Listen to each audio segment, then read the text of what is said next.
Hey, it's Mike over at fishyourassoff.com, and today what we're talking about is how to catch big overslot fish. And in this one, we're talking about redfish.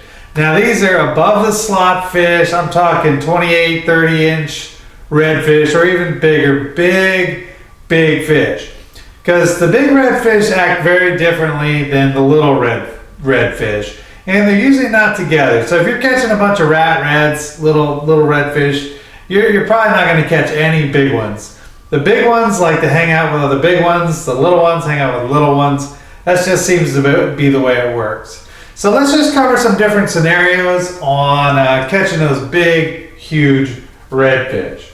Well, big dead bait's the way to go. You know, redfish are all about smell. I mean, they can see fine, I guess, but they have real little eyes based on their body size. So it tells you, and they have 4 nostrils. Well, 1, 2, 3, 4.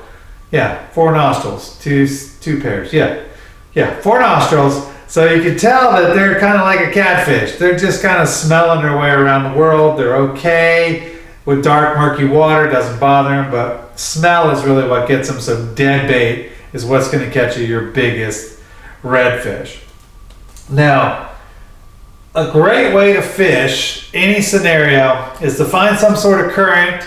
It could be a tidal creek, could be an inlet, it could be a river mouth, it could be a channel, just a channel with a lot of flow and bait activity, things like that. But here's a good scenario that I fish a lot of the time. So I'll find a flat, any kind of flat, whatever, with a deep drop off on one side, and you know, I'm down here in South Central Florida, so there's a lot of mangroves around. So during the higher parts of the tide, you know, the water is underneath these mangroves, and it's a good place to catch these big redfish.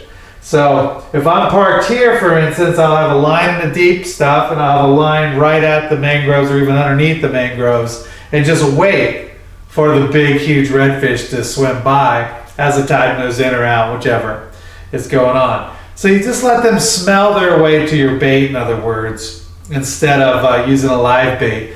It's just too hard to control a live bait, especially around mangroves or structure. So dead bait is totally the way to go. It could be a big chunk of ladyfish, it can be a big chunk of bluefish, it can be a big chunk of mullets, it could be half a crab, whole crab, whatever. Stinky, fresh, stinky bait's the best. You're gonna find big redfish together. Now, it might only be 2s and 3s. You know, a lot of times you'll just get a group of just a couple of them, a few of them swimming by an area, and you can hook all 3 of them a lot of times. But a lot of times these big, huge overslot breeders are gonna be together in a school. So you just gotta figure out where the school is. Is the school down deep in some channel, or is it foraging on flats and 2-3 feet of water? You really just gotta find those big redfish, because if you're catching little ones, there's probably not big ones around there. They just really aren't together very often. You know, whereas other ones are, like big snook hang out near little snook. Big trout hang out near little trout, well, because they eat each other. You know, big trout eat little trout. But these redfish, they're not really like that as far as the cannibalistic thing. So they're not like hanging out with the little redfish thinking, oh, I want to eat you. So they're usually not together. They're hanging out with other breeder, big, huge redfish. And another thing you just got to realize about bigger fish is bigger fish are just more wary. They've learned, they've survived, they've had some close calls. They know that the bottom is the safest place for them. They just do. They know no predator can come up from underneath and eat them, and they can surveil their surroundings much better from the bottom. So the big ones are on the bottom. They're bottom feeders. Just when you're fishing for redfish, I think of them as like a catfish. I really do. I was like, what would a big catfish want to eat here? Well, anything stinky, that's what it want to eat. Well, a redfish is the same way. The only difference, I would say, is that you can catch huge redfish in super shallow water with topwater baits, big topwater baits.